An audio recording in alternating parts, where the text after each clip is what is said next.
সুন্দরবন যখন মাছ ধরতাম, মধু ভাঙতাম, তখন দুইবার বাঘের সম্মুখীন হয়েছি। তাতে বাঘের সঙ্গে লড়াই করে আমরা ফিরে এসেছি। তার পরবর্তীতে আমার বড় ভাইকে বনে দিয়ে আসছি, বাঘের কবলে পড়েছে সে। হ্যাঁ, তারপরে সুন্দরবনে যাওয়া হয়নি বা যায়নি। একা একা হয়ে গেছি, মানে রক্তের টান রক্তেই বোঝায়। এই জন্য ভাই পড়ে যাওয়ার থেকে সুন্দরবন ছেড়ে দিয়ে এখন শহর এলাকায় কাজকাম করে খাই। 14 বছর মাছ ধরেছি, মধু ভাঙেছি। বড় হয়েছিল একই সঙ্গে থাকতাম। ভাই ছিল মধু ভাঙা অবস্থায়, ওই অবস্থায় ভাইয়ের পিছন থেকে বাঘে ধরিল।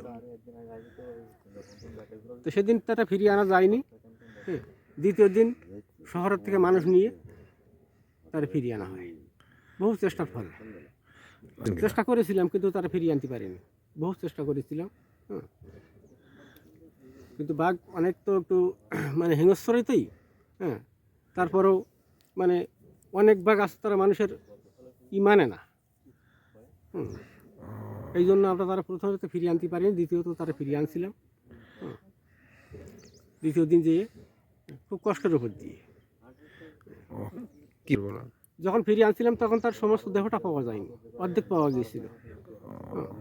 দেখি এক হেতালি গাছের ভিতরে বসে বসে খাচ্ছে।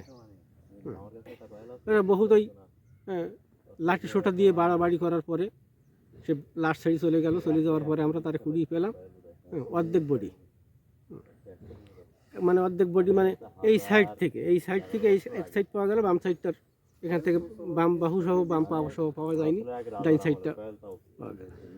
ওই অবস্থা তার যে লাশ সোজা করে নিয়ে আসবো সেই অবস্থা আনা হয়নি। বস্তার ভিতরে পরে আনতে হয়েছে।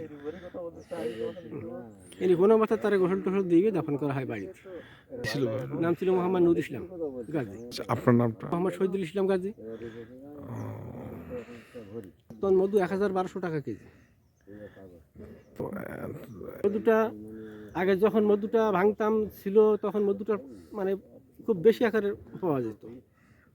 তখন মধু বেশি আকারে পাওয়া যেত, কিন্তু এখন মধু খুব কম পাওয়া যায়।